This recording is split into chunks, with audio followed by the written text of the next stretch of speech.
Hi guys, welcome. So in today's pose breakdown, we're going to be talking about Tadasana, or mountain pose, which one can argue is kind of the foundational pose of yoga. Being aware of the little bits of alignment and the different energies in this pose, you can bring those into pretty much any other pose that you're going to practice on your yoga mat. So we'll start hips, feet distance apart. Hips, feet distance apart.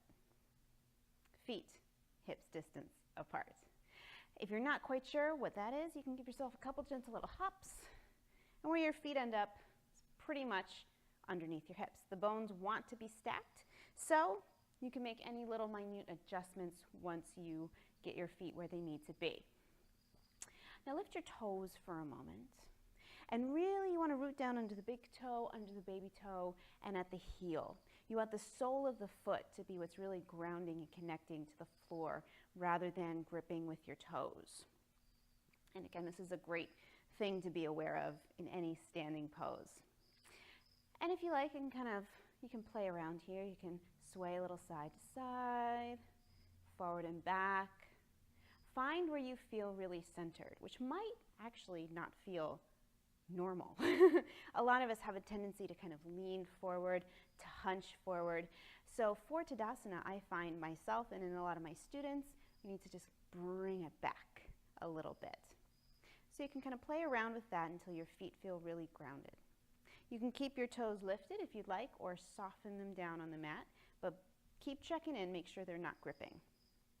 Now as the feet press down into the floor, I like to kind of imagine the muscles of the legs lifting up out of the ankles. So while the feet are pressing down, we don't want to sink into the ankles. So lift the muscles of the legs up out of the ankles. The knees, however, we want to keep them soft. We don't want to let the knees lock. In fact, you can kind of imagine the knees pressing down a little bit as the muscles of the thighs right above the knees kind of zip up towards the hips. Awesome. Now coming to the hips, bring your hands to your hips. And just for a second, we're going to go between a couple extremes.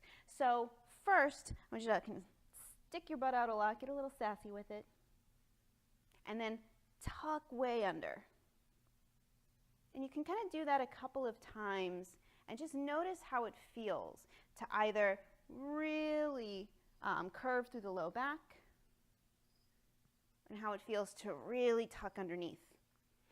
Now doing this, you're probably noticing, or maybe it's just me, that the low back does not like this very much. It feels pinchy and squinched.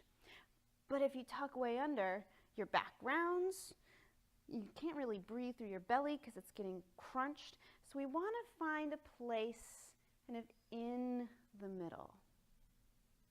Now once you find that place in the middle, imagine that your tailbone is just a little heavy. Again, we don't want to tuck way under, but imagine there's a little weight.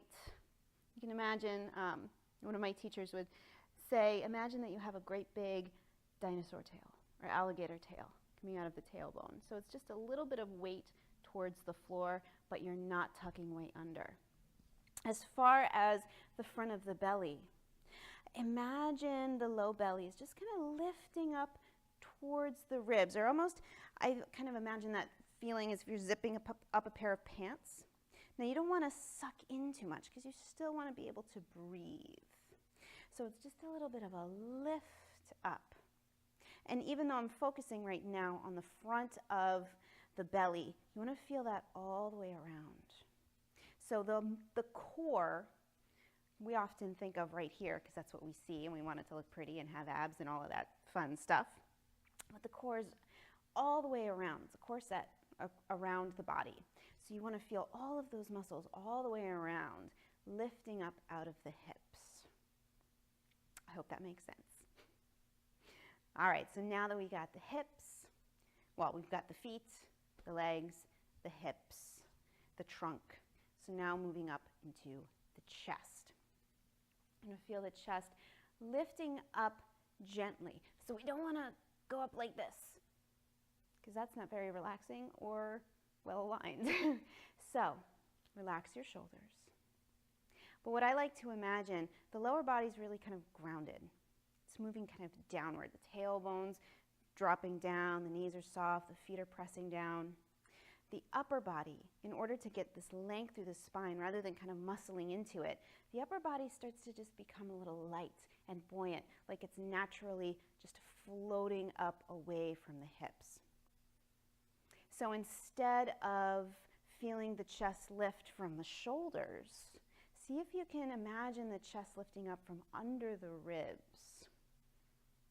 And again, this is all the way around. It's not just in the front, not just in the back, it's all the way around.